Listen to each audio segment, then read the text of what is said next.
Good afternoon, good morning to everyone who's joining us today. Thanks for being with us for this special broadcast of Witness from the Border.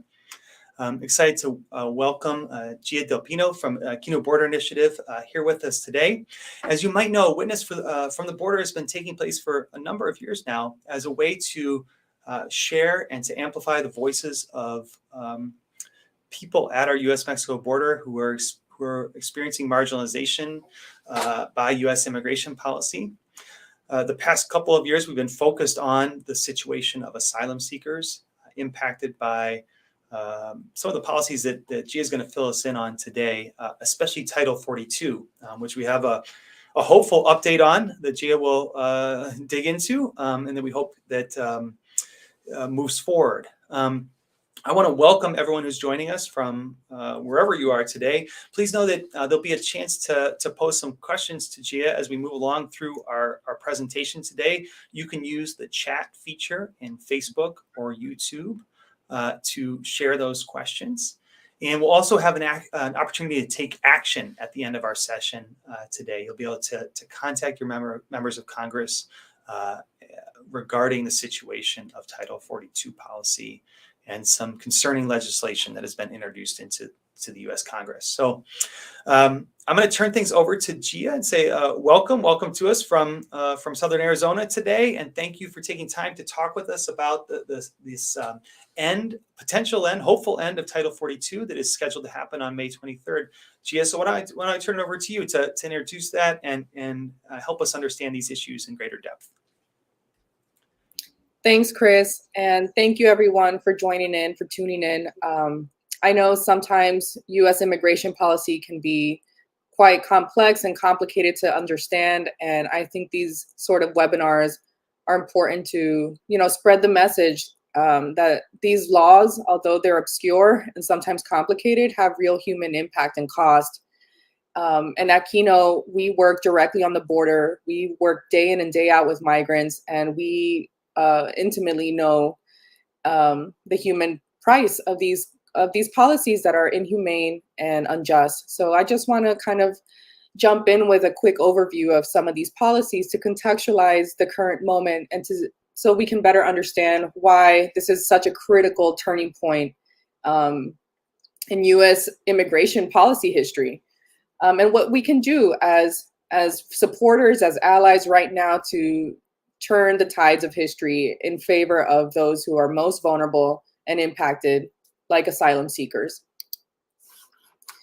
So to begin, I just want to again say thank you on behalf of Kino Border Initiative. We understand that it has never been more important to promote the ideal that we can truly be a country that welcomes strangers, welcomes the stranger. We bear witness to migrants fleeing conflict, violence, human rights abuses, persecution, and climate-related disasters day in and day out at our Migrant Outreach Center in Nogales, Sonora, Mexico. But when these individuals arrive desperately looking for refuge, they're turned away at our border. They're refused entry. They are denied their universal human right to asylum. And this is a right that we all share. If they manage to cross the border, they are apprehended, detained, and rapidly expelled from the U.S. and returned to dangerous situations. The U.S. historically has been a global leader in refugee resettlement and protection. And right now, we're not living up to that promise.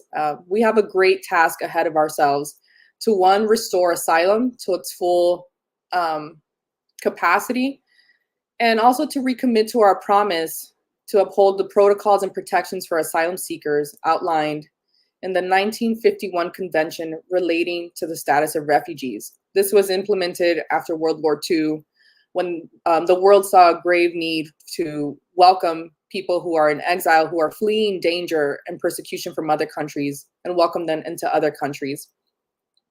So one, to recommit to our promise to uphold that commitment, and two, to reverse the Trump-era legacy of systematic attacks to asylum laws, which ultimately is spurred on by anti-immigrant sentiments.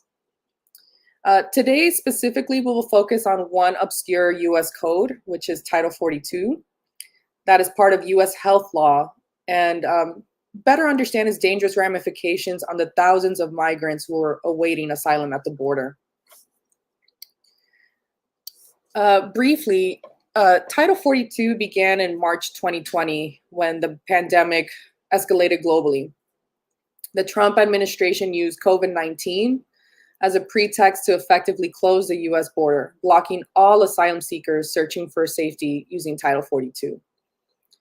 Title 42, in essence, is an old and obscure public health policy that prohibits entry when the CDC believes that there is a serious danger to the introduction of a disease into the US.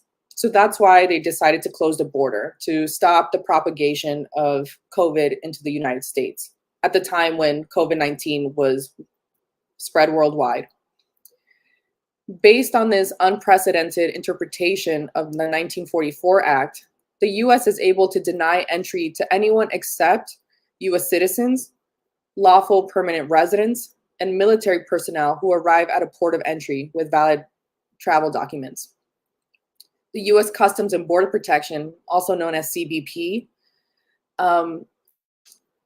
enforced this order, essentially expelling individuals who arrived at the US-Mexico border without giving them an opportunity to seek asylum. Public health experts state that expelling refugees protects no one. Reporting has showed that CDC scientists were pressured initially by the Trump administration and the Department of Homeland Security to invoke Title 42 to achieve their goal of shutting down the border. Experts and advocates have discredited the public health rationale as a basis for the policy and instead draw attention to the fallacy and hypocrisy of this provision that subjects hundreds of thousands of migrants to expulsions, meanwhile granting unrestricted travel for people with documents across the international borders. Essentially, they use Title 42 as an excuse to shut down the border so that Trump can further execute his anti-immigrant platform. And unfortunately, is still in place 2 years afterwards under a new administration. One migrant said of Title 42, an asylum seeker, he said, on the border between the US and Mexico, US officials are rejecting people who have experienced persecution and violence without giving them a chance to make their case. To reject asylum seekers is to hand them a death sentence.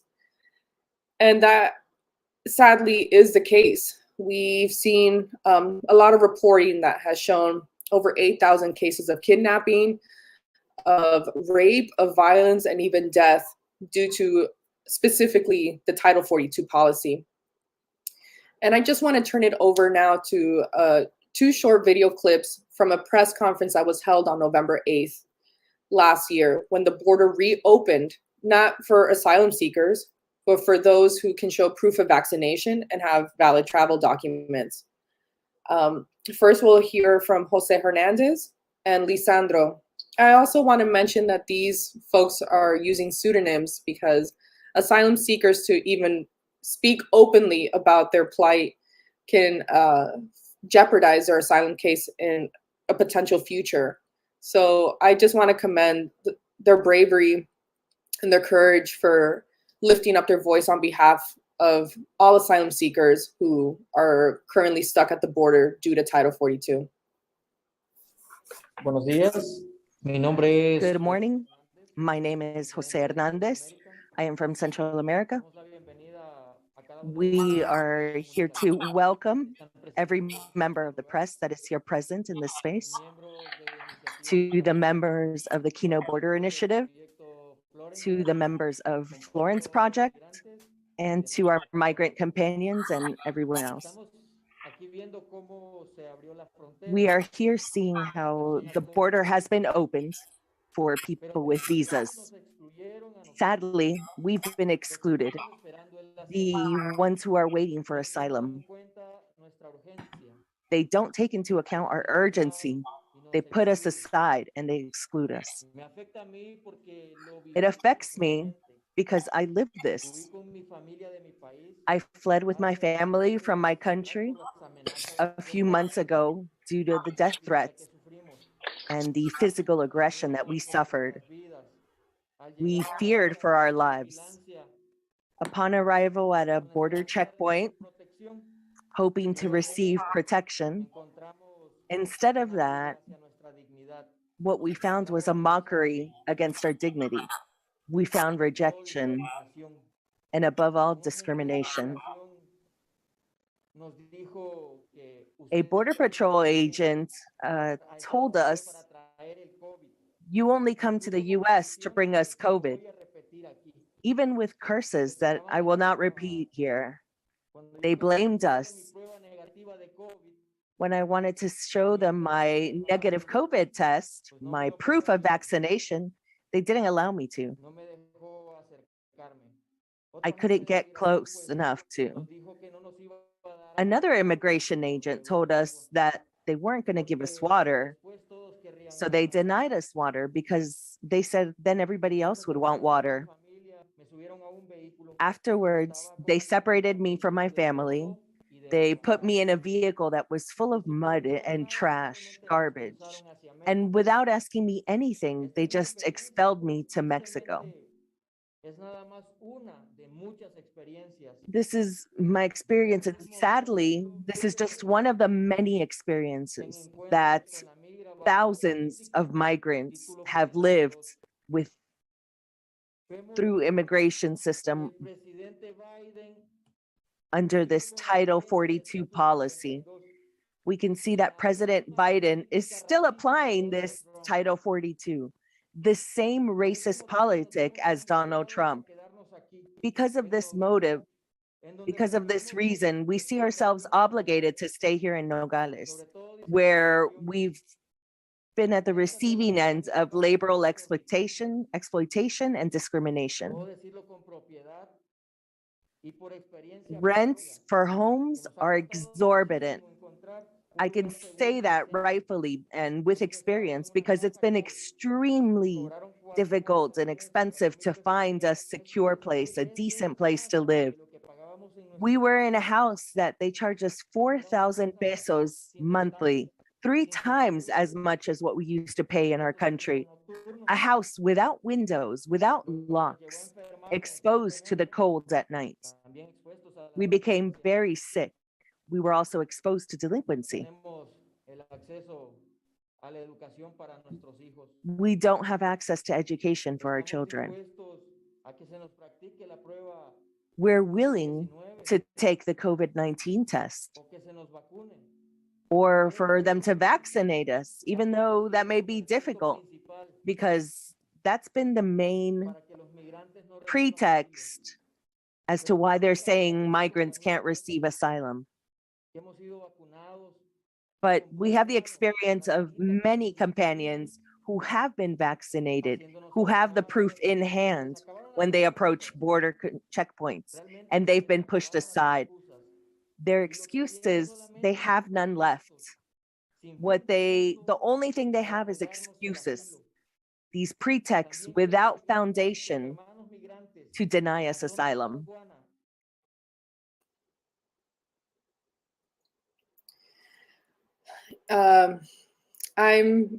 I'm very moved by every time I watch this video recording of the press conference that the migrants led last November 8th when the border reopened. And I think it's important to emphasize a few key details that Jose Hernandez just mentioned.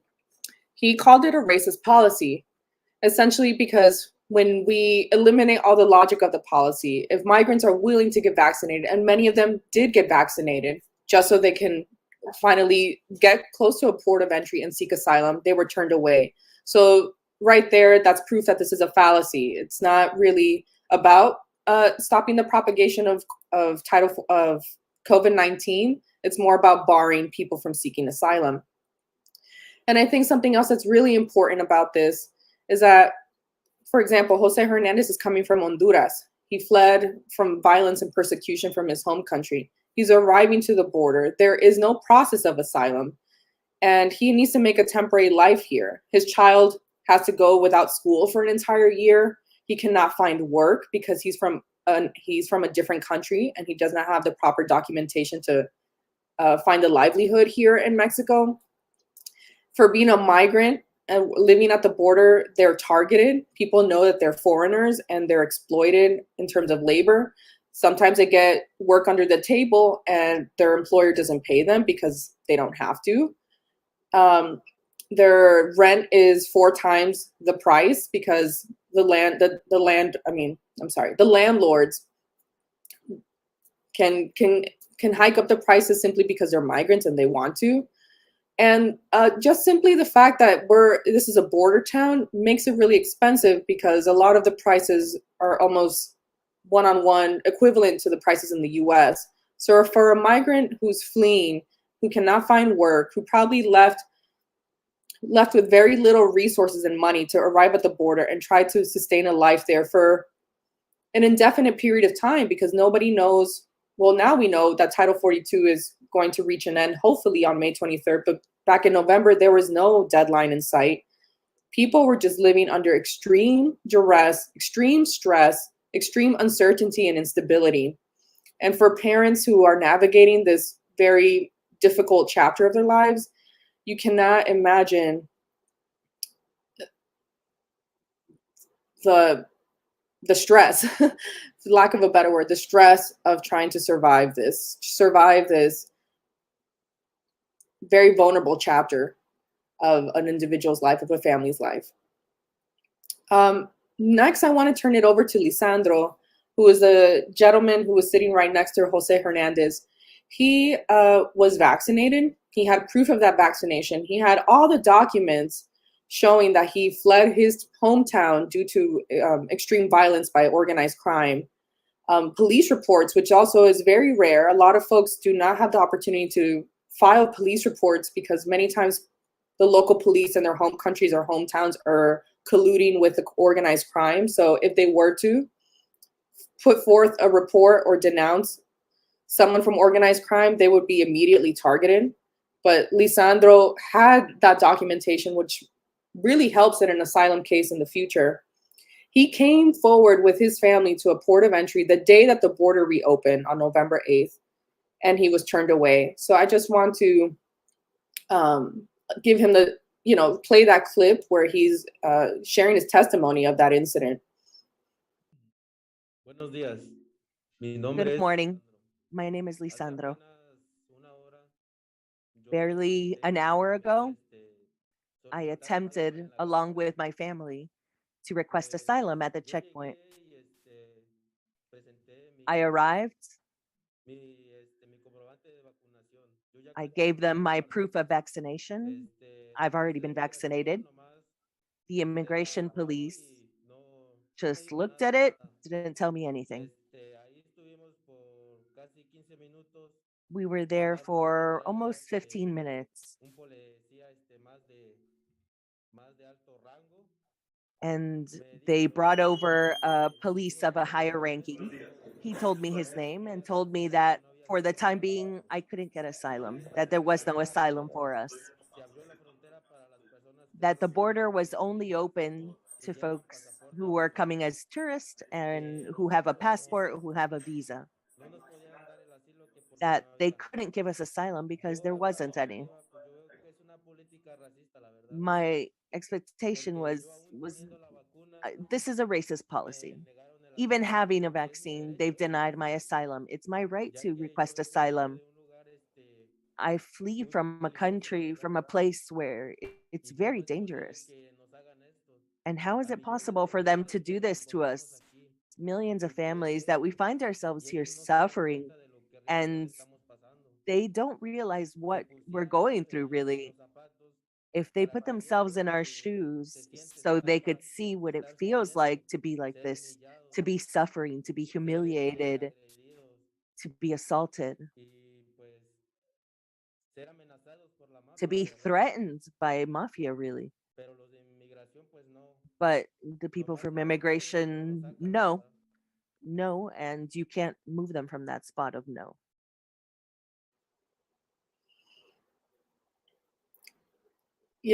That is a very clear example of how essentially racist and discriminatory Title 42 is. And when the border reopened and privileged tourists that can show proof of vaccination and travel documentation over folks who have rights to seek asylum protected by international law and domestic law, and they're being denied. Just shows that really proves the injustice and inhumanity of this policy. I want to kind of bring us to the current moment. That was back in November 8th. We're now in April. At the beginning of this month, April 1st specifically, the Biden administration finally announced that it would cease migrant expulsions, meaning they would cease deportations under Title 42 on May 23rd. So we're a little bit over a month away from this tentative deadline. The Biden administration also announced a whole of government plan, a comprehensive plan to address any potential increases in migrants at the border after Title 42 is lifted.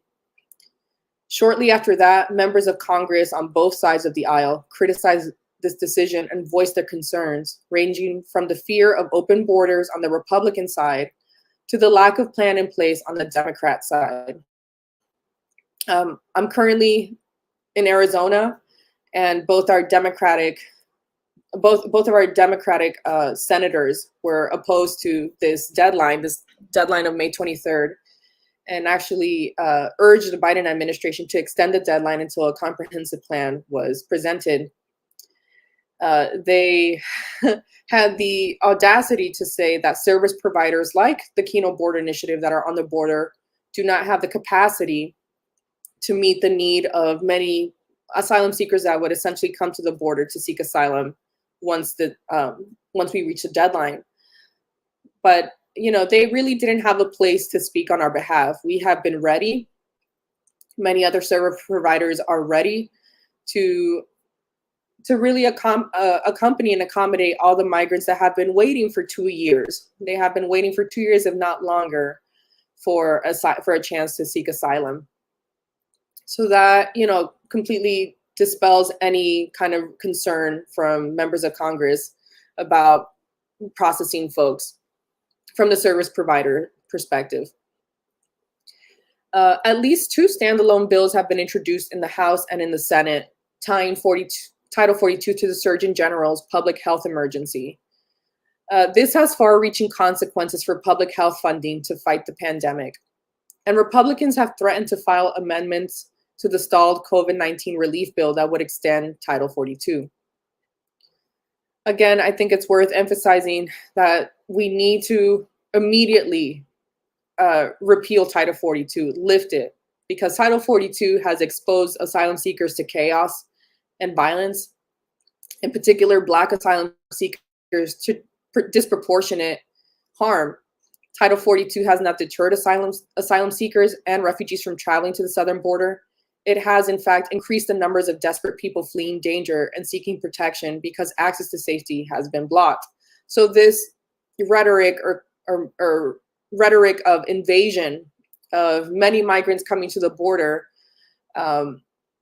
it's very anti-immigrant rhetoric, but it really fails to acknowledge that Title 42 has created this crisis where there are so many people stuck at the border that are coming to the border now because there hasn't been no pathway for 2 years.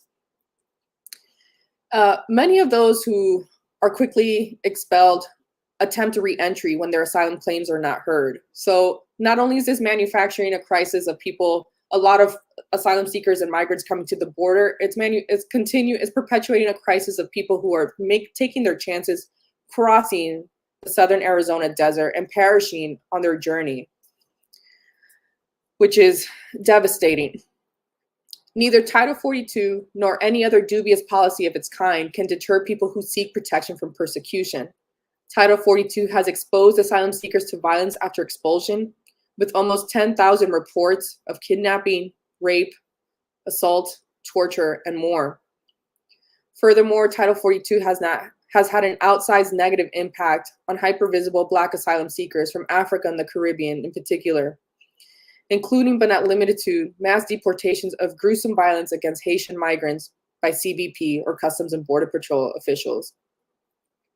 That is why human rights and immigrant rights advocates across the U.S. are urging their elected officials to reject any and all legislative efforts to extend Title 42 beyond its May 23rd deadline.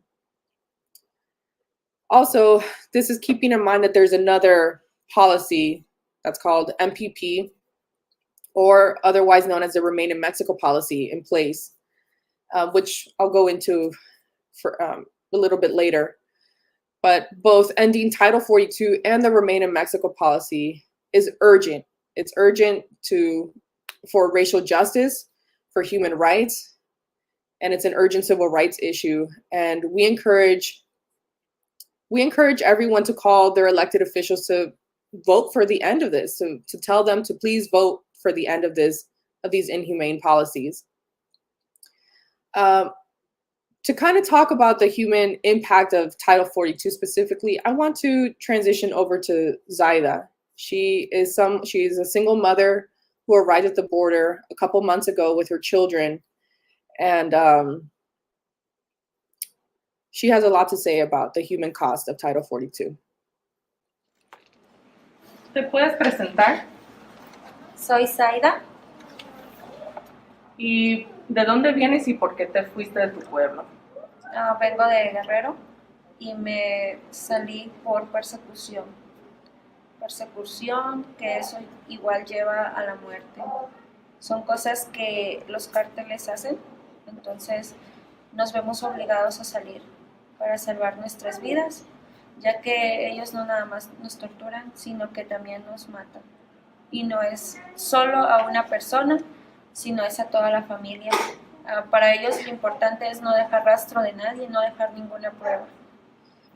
Y en eso incluye toda la familia, sean niños, sean mujeres, no respetan. Lo siento. ¿Y cuándo llegaste a Nogales? El 2 de agosto del 2021. Hemos estado aquí parados desde entonces, que nos dieron la noticia de que no había posibilidades de que el asilo siguiera debido a la pandemia. ¿Y cómo ha sido tu vida aquí en Nogales, esperando hasta que reabran la frontera y levante el título 42? Es difícil esperar aquí en la frontera. Es difícil en diferentes factores. Es difícil en lo económico, porque no puedes encontrar trabajo. Hay incluso empresas donde te pueden contratar, pero el hecho de no contar con documentos, porque sales sin nada, con lo único que traes puesto, entonces es difícil después encontrar trabajo porque no traes documentos. Y los que te llegan a dar trabajo te pagan muy poco, que no alcanzas a cubrir todos los gastos. Las rentas son muy elevadas. Y en lo emocional, el ser fuerte cada día, el decir, pronto abrirán, pronto habrá una solución, pronto mi vida estará a salvo, pronto no correré más peligro. Porque el llegar aquí a Nogales no garantiza nuestra seguridad, no garantiza estar a salvo. Nadie te garantiza que las autoridades te van a escuchar, nadie. Entonces, el título 42 afecta emocionalmente y eso te va a quedar toda tu vida. Ese proceso tan duro de llegar sin nada, de llegar donde no conoces, de llegar donde ni siquiera tienes la oportunidad de bañarte con agua caliente porque las viviendas no están en condiciones. El ver a tus hijos que no pueden tener acceso a escuelas algunas veces, ni a doctor, es difícil. Son huellas que quedan en el alma. Gracias. Ya sabes que el gobierno puso una fecha de tope para el 23 de mayo. Hay otras conversaciones y demandas que están tratando de extender esa fecha de tope para seguir la implementación del título 42. ¿Tienes alguna respuesta que les quiere decir el gobierno a los congresistas directamente a los Estados Unidos sobre esta extensión? Sí, quiero que tomen en cuenta todo lo que los migrantes estamos sufriendo, que no es fácil el vivir día a día aquí, que no es fácil porque no tienes ninguna oportunidad. La vida de cada uno de nosotros está en peligro.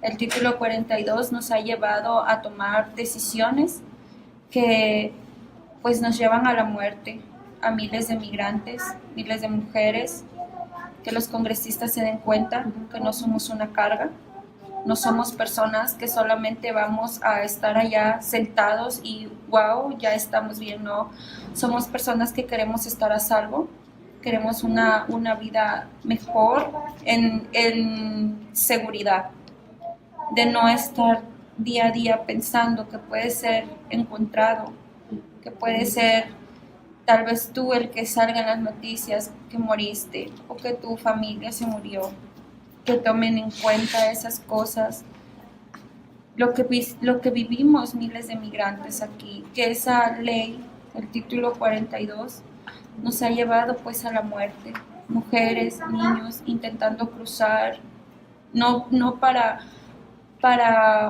el sueño americano, sino para una seguridad que las leyes aquí no nos han podido dar, que no nos hacen caso,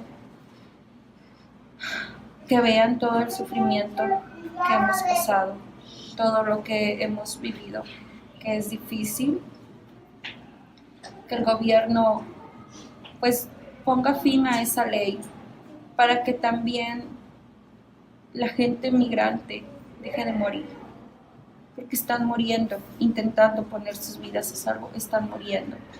En toda la frontera, no es nada más en una, en toda la frontera hay muertes, miles de muertes, ahogados o quedándose solos en el desierto. Y lo único que buscan es una seguridad que debido al título 42 no pueden encontrar en ningún lado. No hay donde ir, no hay donde escapar. Que piensen en eso.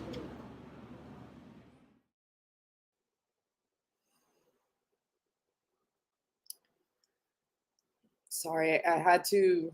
I always have to take a moment after I listen to testimony like Saida's, because it's the truth. It's truth in its purest form. And she, ended her really powerful testimony with sharing that because of Title 42, people have to make extreme decisions, such as crossing the desert or a river, like in the U.S. Mexico border in Texas, and with children, and many people don't make it. There are real human costs to these policies. But there are good news. There are a lot of advocates who have been challenging these policies since its inception. And I want to bring up a couple of court cases that are happening now to really highlight the importance and the critical moment that we are currently facing and experiencing. These are two challenges to Title 42 specifically. One is pertaining to the unaccompanied children who have been or will be detained by the U.S. government, or who have been or will be subjected to expulsion under the Title 42 policy. In November 2020, the court entered a preliminary injunction, temporarily blocking the federal government from applying the policy to unaccompanied minors. But on January 29th of 2021, the DC Circuit Court granted the government's motion for a stay for the preliminary injunction, allowing the policy to go back into effect. Essentially, they started expelling again unaccompanied children. However, the Biden administration has since confirmed that the government is exercising its discretion to not apply the policy to unaccompanied children. So thus, notwithstanding the DC Circuit's ruling, unaccompanied children are currently not subjected to the Title 42 policy, which is a big win. Can you imagine being an unaccompanied minor, migrating from Central America all throughout Mexico, or even from parts of Mexico, arriving to the border, being processed and then being expelled back? It's madness. It's madness. Another court case is the Wisha versus Mallorca. And that court case issued a preliminary injunction on September 16th, 2021. The Court of Appeals for the DC Circuit granted the government's motion for a stay pending appeal, thus allowing the government to continue expelling vulnerable families from the United States under Title 42 policy. On March 4th of this year, 2022, the DC Circuit issued an opinion upholding a narrower version of the district court injunction, holding that the government cannot expel asylum-seeking families to places where they would be persecuted or tortured. The decision did not go into immediate effect. Essentially, under international asylum law, there is a mandate that talks about you cannot return people to places where they also face imminent danger or torture. This is called the, and I will mispronounce this because it's a French word, non-refoulement. And recently, as of March this year, they are now protecting families, asylum-seeking families, from being returned to places such as Mexico, where they also face persecution and or assault, violence, or torture. But this decision did not go into immediate effect. And I want to also just point out this image. This image was from a protest that happened March 21st, which is also the second anniversary of Title 42. This was the Lenten season, so the migrants did a Via Crucis, or Stations of the Cross, where they drew parallels between their being subjected to Title 42, living in exile under persecution, and having to carry this cross until hopefully Title 42 is lifted. I thought it was a very powerful action to have during the Lenten season and on the second year anniversary of Title 42. Yep. Thank you. There is also another policy that is also subjecting people to a lot of danger, and this is the remain of MPP, known as Migrant Protection Protocols. Honestly, it does not protect any migrants. It further subjects them to violence. And it's mostly known as the Remain in Mexico policy. I'm sure many of you have heard of this. And in this image, we can see these kind of makeshift tent cities throughout the board. This one is in Tijuana. So these asylum-seeking families, they are processed on the U.S. They are given an interview for credible fear. Then they're given a later court date to appear in front of an immigration court to make their case for asylum. But in that time that they do their credible fear interview, which is the interview that they do with Customs and Border Protection officials, saying that this is why I fled my country and I have credible fear to flee and to seek asylum. When they do that interview, they are then sent back to Mexico to wait in Mexico until they are to appear in court many months later in a U.S. immigration court in the U.S. So they are forced to live like this in tent cities or to find temporary housing. And I want to share some testimonies about that in a little bit. But to kind of give you some context about MPP, this was implemented during the Donald Trump administration, who, was on a war path to institute a lot of anti-immigrant policies and essentially completely dismantle our asylum program. He created MPP to deter migrants and refugees from making what he deemed frivolous asylum claims.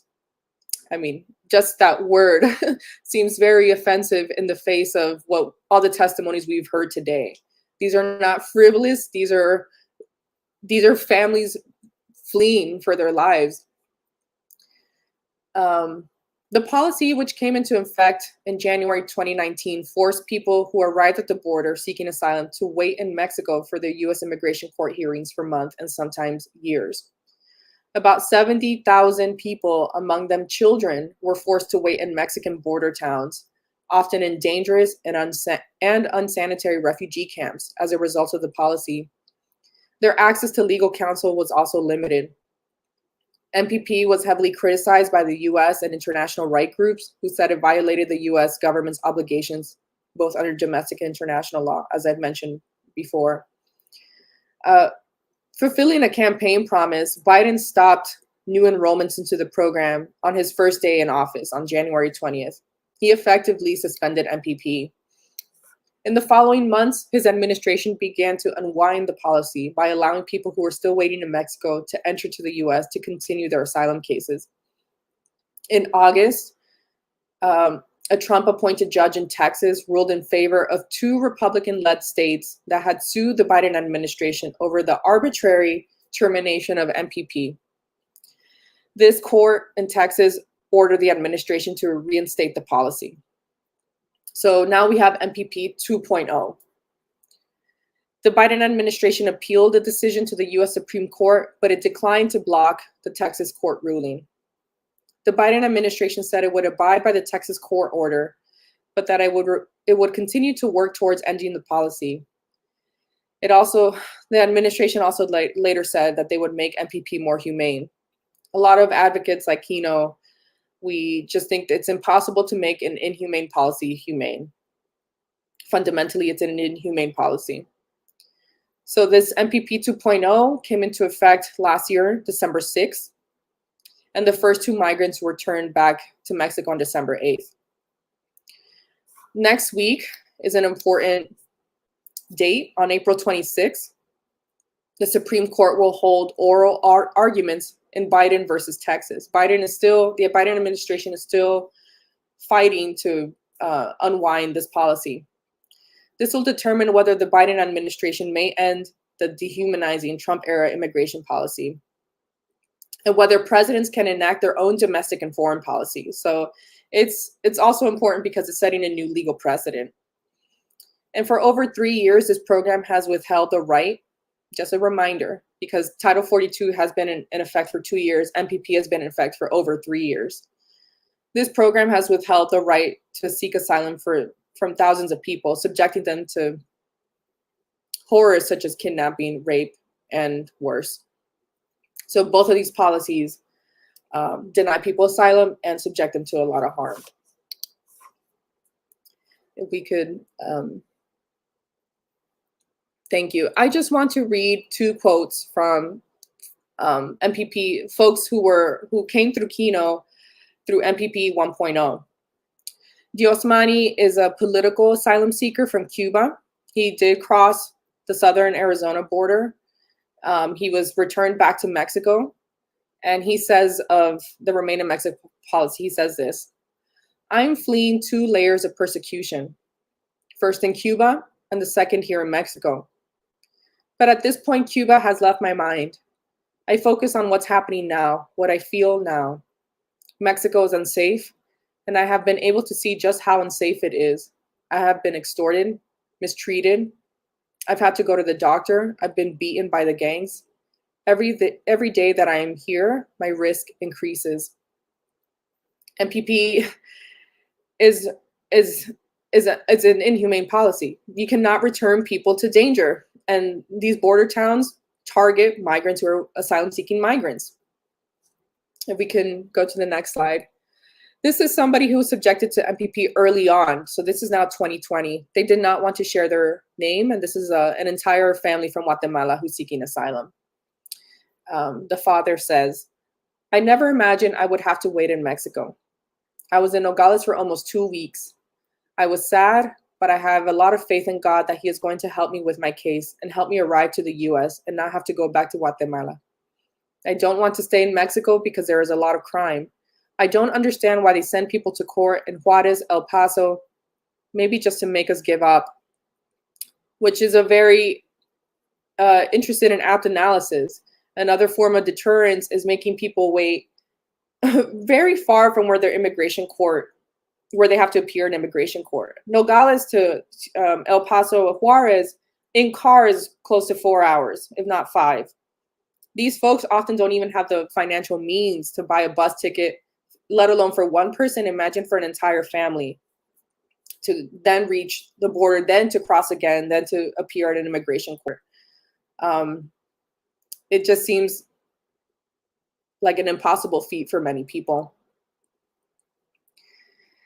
There is a lot to do, and there's a lot that we can do as people who believe in human rights, that believe in justice, that are empathetic for migrants that are seeking asylum. And right now is such a critical moment that we all need to do our part.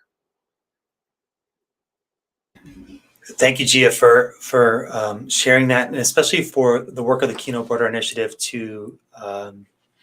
of accompaniment with those facing the harsh reality of policies like Title 42 and MPP, and sharing their creating the space for them to share their stories. I think it was really touching to hear those personal narratives that people have shared, and really powerful, and reminds us that these policies and that are being implemented at the ultimately they impact people, right? And the work the Kino Border Initiative is doing to accompany folks in these situations creates the opportunity for them to illuminate their stories, their realities, not only their reality there at the border, but also the root causes that have forced them to flee their homelands, right? Because we know that no one would intentionally choose to leave their homeland if they didn't have to, right? Or that they should be able to intentionally choose, not be forced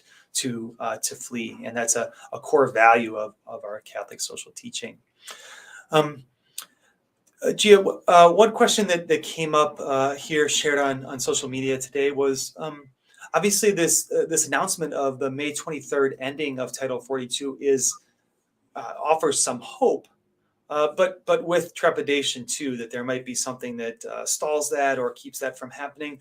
What were some of the reactions? What are some of the reactions that you and your colleagues there at the Kino Border Initiative have been hearing from asylum-seeking families that have been waiting at the border there in Nogales, Sonora for many, in some cases, upwards of over 2 years, right? What are some of the things that people have shared with you?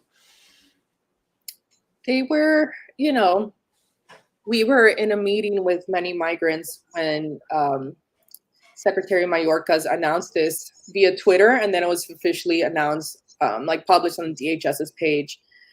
And there was a lot of cautious celebration, like very measured celebration, because one, there was finally a sense of relief that there is a deadline on the horizon, that this will finally be lifted, especially for the migrants in Nogales who have been protesting for over a year, who have been struggling and doing movement work to call for the end of this. And for them to finally hear a set deadline, it was a huge sigh of relief, but also with the understanding that almost immediately there was backlash, even from folks that even from Congress members we thought were sympathetic to the cause. Right. Like some of our Democratic Congress members, even in the state of Arizona, they immediately started urging the Biden administration to extend that deadline because we don't have a comprehensive plan in place.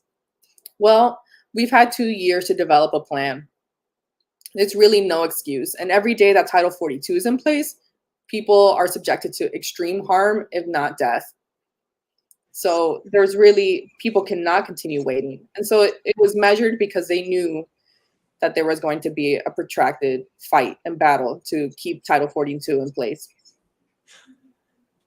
Yeah, and I think that's a really good segue. We've had a couple folks ask, what are ways they can take action? What are the ways they can communicate about this? You alluded to, legislation that's been introduced in Congress to delay the ending of Title 42. And want to invite people right now. They can take action. If you're on your phone, you can text END 42 to 888-476-2004, or go to igsol.net/N42, and you'll find there an action alert, a way of sending a message to your member of Congress. You can send it via email, you can tweet it, but there's also an option to call, and we'd love if you could make a call to your members of Congress to let them know your concern for the situation of people at the border, and that you want them to not vote, or you want them to ensure that legislation doesn't pass that would delay the ending of Title 42. That was a little bit of a double negative there I had to figure out. And so if you can take action right now. And we had another question. Somebody asked, they said, the whole framing of this around public health. And obviously we heard from Lisandro, that he had his vaccination documentation right there as he approached the U.S. border entry point in the U.S. border police, right? To those who might say, but isn't this still risky with COVID? What would your response be to that sentiment? Well, there has been, consistent and concerted response from public health officials, from experts since Title 42 inception, that the public health rationale is a complete fallacy. This is essentially scapegoating migrants for the spread of COVID-19. Migrants, especially, and I'll just speak from an anecdotal level, because I think sometimes that's a lot more effective than continue repeating like these meta narratives and rhetoric. There was a concerted campaign to vaccinate folks in Mexico, and thankfully the local elected officials in Nogales were able to provide vaccinations for migrants, for asylum seekers, the migrants are the ones that that spoke to a local elected official in Nogales, Sonora, for that campaign. So I want to just commend and uplift the amazing and tremendous work by the migrants waiting for Title 42 to end. And many migrants were vaccinated. So if it's about vaccination, that's already been discredited, because people are willing to get vaccinated just so they can have a process of asylum, to seek asylum. Also, to realize that here in the U.S., there are a lot of people who, I want to be mindful of people's different varying perspectives and positions about vaccination, but a lot of people were vaccination and were crossing the border back and forth throughout these first 2 years of the pandemic.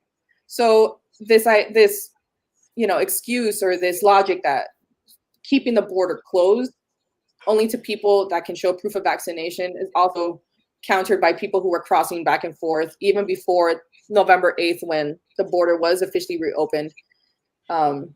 People were crossing back and forth from the US into Mexico without proof of vaccination. So there's just so many holes and flaws to the Title 42 public health rationale. And the CDC has continually, over the past 2 years, been decrying it and denouncing it. Right. And one more question before we finish up. I know we're coming to the end of our time, but someone said they're happy to contact their Congress people, excited to do that, but also recognize that our legislature, our national legislature, is not always the most effective at solving problems. They asked, are there other ways that communities, faith communities, civic organizations can support asylum seekers and folks who others who are waiting at the border, can support them? Are there other things that people can do? I think there are longer term strategies, but the most immediate one is to take action and call. And I saw a comment, about what talking points could be used to counter the Public Health and Border Security Act of 2022, which is the bill to ask for the extension of Title 42. And I think just texting and Title 42, and correct me if I'm wrong, Chris, a calling script will be provided to kind of with talking points to counter that specific bill. So immediate, now until next week, especially as MPP is being, oral arguments are being held on Tuesday. And as we get closer to the deadline, is to keep pressuring your local elected officials, both on House and Senate, to vote no on these particular bills. On the long term, I think it's important, and I'm the director of communication, so people are always asking me, what are the most effective ways to communicate about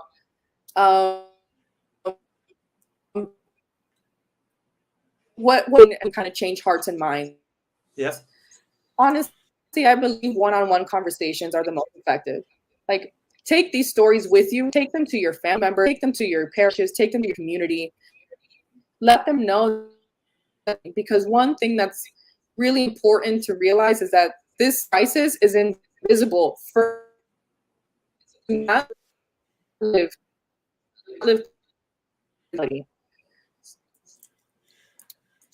Yeah, that's a I'm really sorry, good point. Yeah. reloading. So take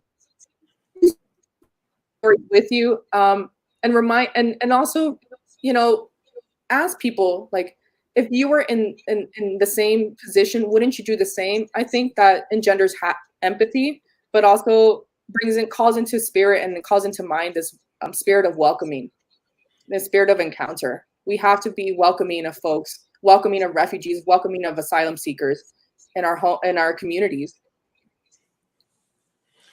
Amen. Amen to that. Well, Gia, thank you again for being with us today. Thank you for the work of the Kino Border Initiative at the U.S.-Mexico border there in Nogales, Sonora. Again, we were joined by Gina Del Pino from Kino Border Initiative, and my name's Chris Kerr of the Ignatian Solidarity Network. Thanks so much for being with us today. Make sure to take action. Make sure to send that message to your members of Congress. Share it with others within your own personal network, family, friends, people in your faith community. And thank you for joining us for Witness from the Border, and we hope you can join us again in the future. Have a great day. Thank you.